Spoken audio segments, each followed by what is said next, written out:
March 7, 2026. Day 1473 of Russia's full-scale invasion. Something happened that no military analyst had publicly predicted 6 months ago. Russia's most elite airborne divisions, the same units being prepared for a massive summer offensive, were suddenly pulled off the Eastern Front in an emergency. Not to attack. To survive. Because Ukraine had just torn open the southern line. And the Russian command had run out of options. What you're about to see is not just a battle update. It is the moment the entire Russian war strategy started eating itself alive. At the start of 2026, Moscow had a plan. It was ambitious. It was specific. And by every Russian military account, it was supposed to deliver the knockout blow Ukraine could never recover from. The target, Ukraine's fortress belt. A chain of heavily fortified cities in Donbass, Sloviansk, Kramatorsk, Drushkivka, Kostiantynivka. These are not just cities. They are the backbone of Ukraine's eastern defense. Capture them and Russia doesn't just gain territory. It breaks Ukraine's ability to hold the entire eastern theater together. To execute this plan, the Kremlin mobilized over 400,000 new troops for 2026 and began forming at least 11 new military divisions. Russia's Commander-in-Chief Syrskyi confirmed this intelligence picture publicly in January. The Russian goal for 2026 had not changed. The direction of attack had not changed. Only the numbers were getting bigger. On paper, Russia looked dangerous. 400,000 fresh troops. New divisions forming. Elite airborne units repositioned. A summer offensive window targeted for late spring. Everything pointed toward one of the most serious Russian pushes of the entire war. But there was a problem. A problem Moscow didn't see coming. And it came from the south. Late January 2026. Ukrainian forces began a series of counterattacks in Zaporizhia Oblast and Dnipropetrovsk Oblast, regions in southern Ukraine that had been largely static for months. Russian commanders, focused on the east, did not treat these counterattacks as a serious threat at first. They were wrong. Within days, the Ukrainian advances in the Oleksandrivsk and Huliapol axes had grown from tactical nuisances into operational emergencies. ISW, the Institute for the Study of War, reported what happened next. Russian command was forced to laterally redeploy elite airborne and naval infantry units from the Pokrovsk direction in eastern Ukraine all the way south to contain the Ukrainian gains. These were not reserve formations. These were frontline shock units. The 76th Guards Air Assault Division. Pacific Fleet Naval Infantry. Forces that Moscow had positioned for its planned summer offensive. By March 7, ISW confirmed the situation had reached a critical inflection point. Every Russian success in one sector was now creating a collapse risk in another. Ukraine's counterattacks had generated what analysts called cascading effects across the entire front. Russia couldn't advance everywhere at once, and Ukraine had figured out exactly how to exploit that constraint. A Ukrainian brigade spokesperson described how this happened. Russian forces had spent the final months of 2025 generating small tactical advances through quick infiltrations and flag-raising operations, not to hold ground, but to manufacture a narrative of momentum. They never built proper defensive lines in the areas they captured. When Ukraine's counterattacks came in February 2026, those positions collapsed faster than expected. The very gains Russia had publicized became the vulnerabilities Ukraine then exploited. The numbers tell the story precisely. The 68th Army Corps abandoned positions near Pokrovsk, ground Russian troops had spent months fighting to secure, and rushed south toward Zaporizhia. Pacific Fleet Naval Infantry, formations normally reserved for genuine emergencies, redeployed from Dobropilya. Not to exploit a breakthrough. To prevent a defensive breakdown. And here is the equation that ISW laid bare on March 7. Russia cannot simultaneously defend threatened sectors, sustain current offensive pressure, and build the strategic reserve it needs for a summer breakthrough. Something has to give. And it's already giving. While Russia was scrambling to stop the bleeding in the south, Ukraine's military leadership was already several moves ahead. And the plan Kyiv has built for 2026 is unlike anything this war has produced before. It starts with a fundamental shift in doctrine. Ukraine's new defense minister Mikhailo Fedorov, appointed specifically in January 2026 to accelerate this transformation, laid out what he calls the mathematics of war. The logic is blunt: Ukraine cannot match Russia in bodies. It never could. So Ukraine is going to replace bodies with machines. Not someday. Now. In 2025, Ukrainian drone pilots executed 819,737 confirmed strikes. They killed or seriously wounded more than 240,000 Russian soldiers. They destroyed over 29,000 pieces of heavy Russian equipment, tanks, artillery systems, and shot down more than 32,000 Russian reconnaissance or strike drones. Every single strike confirmed by video footage. For 2026, Fedorov announced the target: 50,000 or more Russian soldiers killed or severely wounded, by drones alone, in a single year. The infrastructure to support this goal is already being built. Ukraine's Firepoint operation is producing 200 long-range deep-strike UAVs per day across 7 generations of navigation systems, most of them GPS-independent. These aren't the cheap FPV drones that dominate early war footage. These are cruise missile-class platforms capable of reaching targets hundreds of kilometers inside Russian territory. The drone wall that Ukraine has built along the front line now extends 15 to 25 kilometers deep in many sectors, and is increasingly pushing to 40 kilometers. In some stretches of the Donetsk front, Russian losses per square kilometer reached 156 soldiers, according to Fedorov's own data. Walk into that zone and the math becomes brutally clear. But Ukraine isn't stopping at the front line. On March 13, 2026, Ukraine opened its Battlefield AI combat dataset to allied nations and defense companies, a move the Ukrainian Defense Ministry called the first initiative of its kind in the world. Every drone strike, every target acquisition, every evasion maneuver, millions of hours of real combat footage, is now being made available to train autonomous military AI systems. Defense Minister Fedorov framed the decision simply: the future of warfare belongs to autonomous systems. We must outperform Russia in every technological cycle. This matters enormously. No military on Earth has access to the volume of real, labeled, high-intensity combat data that Ukraine now possesses. Not the US. Not Israel. Not China. Ukraine has been in continuous high-intensity drone warfare for over 4 years. Every failure was a lesson. Every success became a production template. The cycle of battlefield testing and immediate engineering response moves faster than any traditional military development program ever could.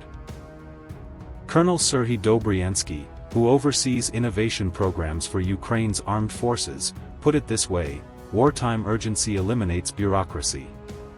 That sentence is worth sitting with. Because it explains why Ukraine, a country of 40 million people facing a nuclear-armed state with 3 times its population, is not just surviving this war but actively shaping how 21st century warfare will be fought.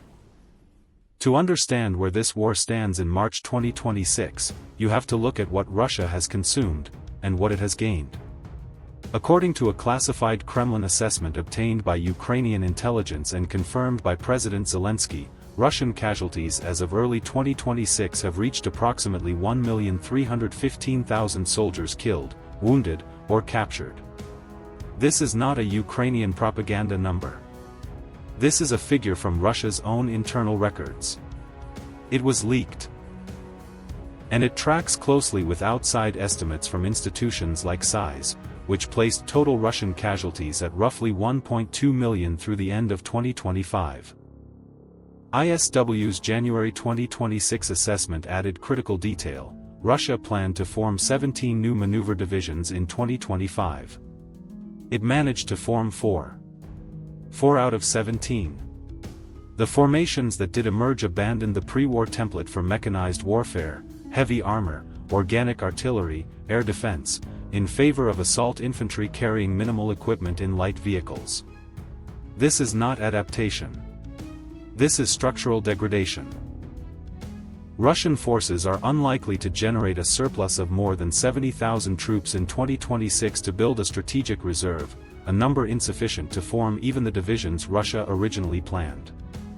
Meanwhile, the reserves they do have are being constantly activated just to sustain current combat operations. There is no surplus. There is no deep bench. There is only the front line being fed by a conveyor belt of increasingly less equipped, less trained soldiers. The equipment losses are catastrophic by any historical standard. Ukraine's Armed Forces General Staff data puts the totals at over 10,600 tanks, 22,000 armored vehicles, 26,600 artillery systems, 370 aircraft, and 335 helicopters. Russia has burned through the armored legacy of the Soviet era. Replacements are being manufactured, but never fast enough to reverse the trajectory. Factories are running. Workers are working double shifts. And the front is still hungry. Russia's response to its manpower crisis has been to recruit heavily from Central Asia, from Russia's most economically depressed regions, from prisons. Some units now operating near the front are at 30% to 50% of authorized strength before they even begin combat. Russian millbloggers, the unofficial voice of Russia's military observer community, have documented failures that state media never will. Positions abandoned. Units unable to hold what they captured. Supply chains stretched to breaking. And on top of all this, Russia is spending at a level its economy cannot sustain indefinitely. Defense expenditure now consumes a share of Russia's GDP that Cold War planners would recognize as a danger sign. The Russian central bank cannot cut interest rates because the economy is in a war footing that has crowded out investment. Over 1,000 foreign companies have left or scaled back. Energy revenues under Western sanctions have fallen. And approximately 1.3 million people. The educated, the mobile, the technically skilled, left Russia in the first year of the war and largely did not return. March 2026. Russian commanders' stated goal is explicit: seize Sloviansk, Kramatorsk, Drushkivka, and Kostiantynivka, the fortress belt, before summer. Ukrainian corps commanders in the Sloviansk and Kostiantynivka-Drushkivka directions confirmed this intelligence on March 6. But the force structure to execute this offensive is now seriously compromised. Here is what has happened in real time. The elite units positioned for eastern offensive operations have been pulled south to contain Ukrainian counterattacks. Russia cannot add forces to the south without weakening the east. It cannot press the east without exposing the south. ISW's March 9 assessment found that the Russian Dnipro group of forces may have to withdraw units from Kherson Oblast to reinforce Zaporizhia, which would then create a new vulnerability in Kherson. When an analyst named Mashevets reported that elements of the 137th Airborne Regiment were redeployed from Sumy Oblast to Kherson, and this immediately caused a critical situation near Yunikivka, forcing the regiment to be sent back, that is not the movement of an army executing a coordinated offensive. That is the movement of an army playing whack-a-mole with its own reserves. Ukraine strikes on Russian logistics have compounded this. ISW's March 14 assessment confirmed that Ukraine has intensified medium-range strikes against logistics hubs, military equipment concentrations, and Russian troop formations, specifically targeting the sectors where Russia is concentrating for its spring offensive. Multiple launch rocket systems in the Sloviansk and Kostiantynivka sectors have been targeted specifically to degrade Russia's ability to conduct the artillery preparation that precedes any large ground attack. And there is a broader strategic pressure point that is rarely discussed. Ukrainian drones struck the headquarters of Russia's southern military district in Rostov-on-Don, twice in recent weeks. The headquarters that coordinates all Russian military operations across southern Ukraine. Every successful strike forces commanders to relocate, rebuild communications, re-establish command networks. This is not symbolic. Every hour spent rebuilding command and control infrastructure is an hour not spent planning offensive operations. Ukrainian drones also reached the Kursk nuclear power plant inside Russian territory. The strike itself may have caused limited physical damage. But the message was unmistakable: distance no longer protects Russia's critical assets. The 4,300-kilometer Operation Spider Web strikes of June 2025 proved that Ukraine could reach the far edge of Siberia.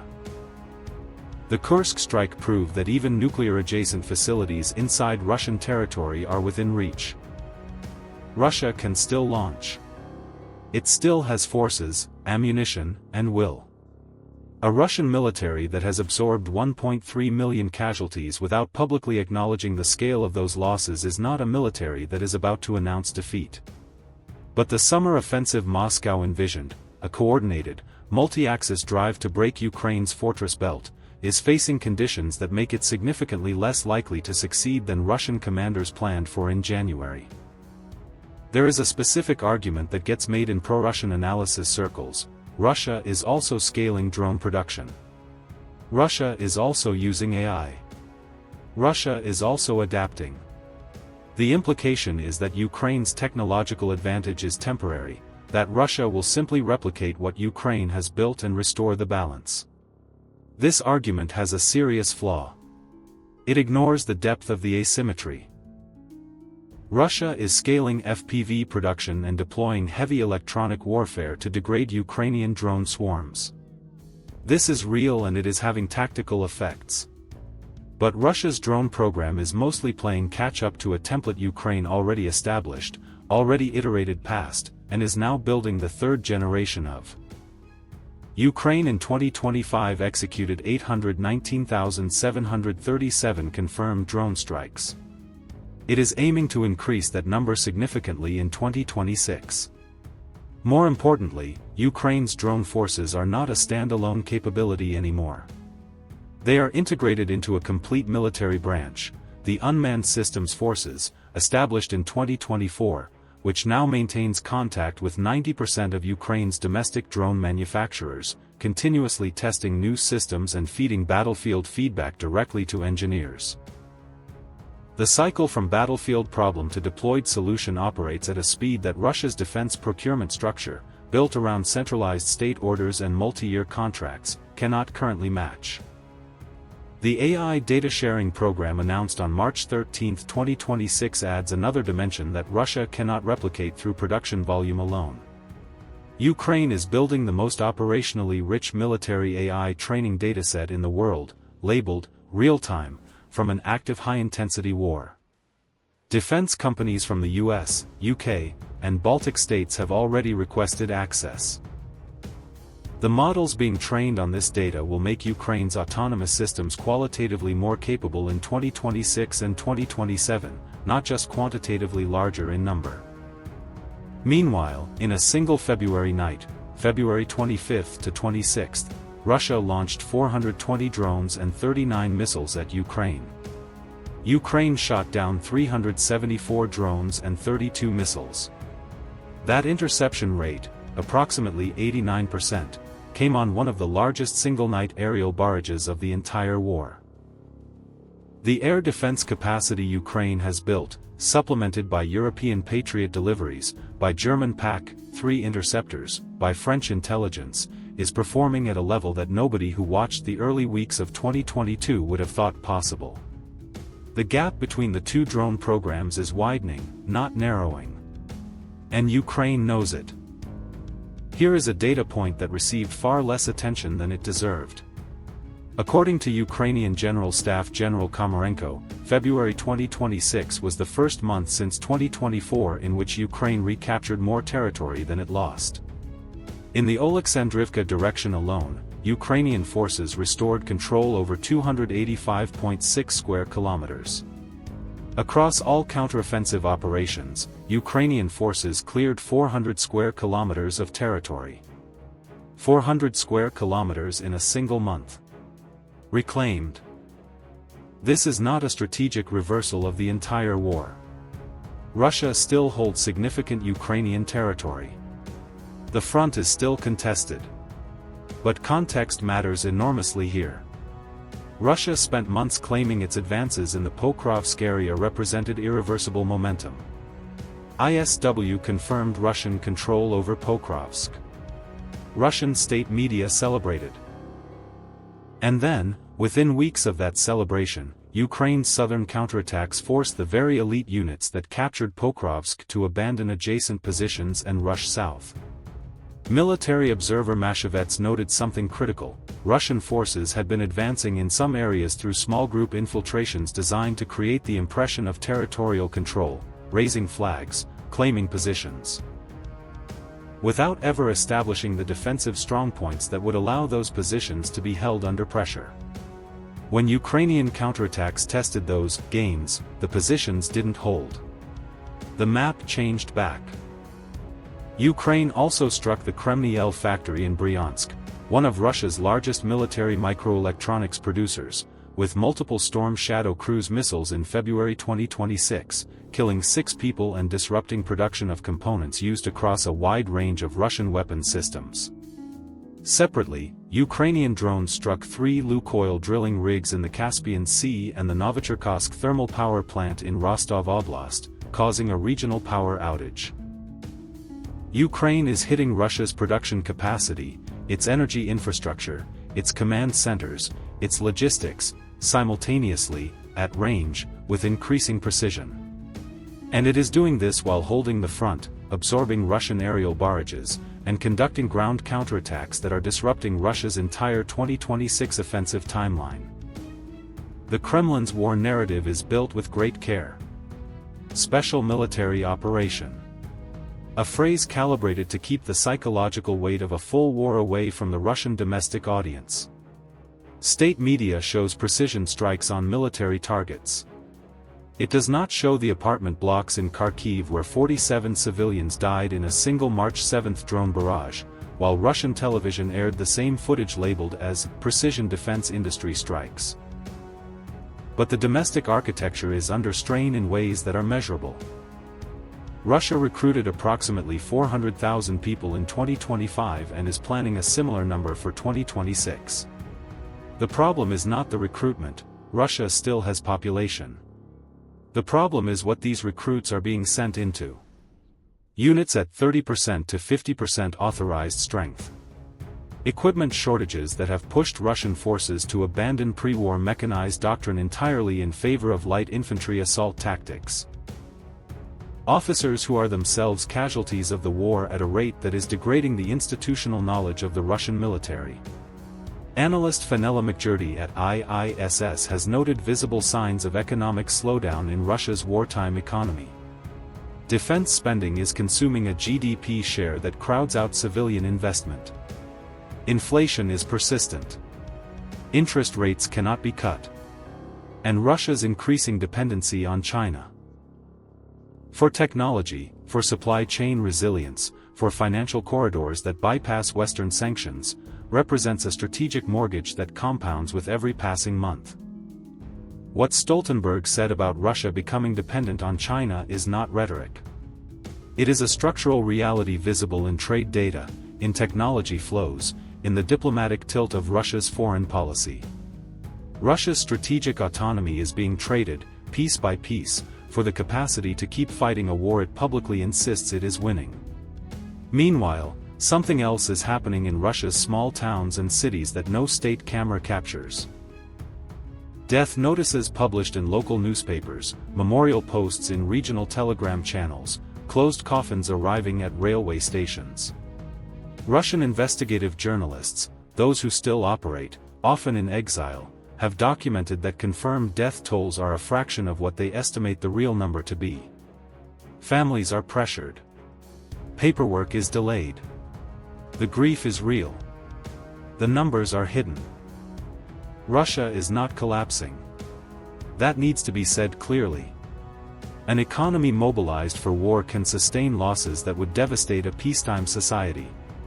But the toll is accumulating in ways that will shape Russian politics, Russian demographics, and Russian society for a generation, whether or not the Kremlin ever acknowledges it publicly. What you are watching unfold in real time is not the end of a war. It is the end of a lie. The lie that this was going to be quick. The lie that Ukraine would break. The lie that the cost would be manageable. Russia's small towns know the truth, even if the television doesn't show it. The coffins know the truth. The empty chairs at dinner tables know the truth. A military that cannot tell its own people how many have died. An economy mortgaged to a foreign power to keep fighting. Elite divisions being shuffled from crisis to crisis instead of executing the offensive they were built for. These are not the signs of a war being won. These are the signs of a system that has been consuming itself for 1,484 days, and is running out of things left to consume. Ukraine has not won this war yet. But Russia has already lost something it will not get back. Its illusion of inevitability. The idea that size alone decides outcomes. That a smaller country simply yields when a larger one pushes. Ukraine dismantled that idea, with drones, with data, with a resistance that outlasted every timeline Moscow ever set. The front is not collapsing in a single headline. It is collapsing the way all great failures do. Quietly, in the margins, one forced decision at a time. And by the time the world sees it clearly on the map, it will have already been visible for months in the numbers, in the redeployments, in the grief of towns whose names never make the news. That is where this war stands today. And that is why it matters, not just to Ukraine, but to every country that has ever been told that might makes right.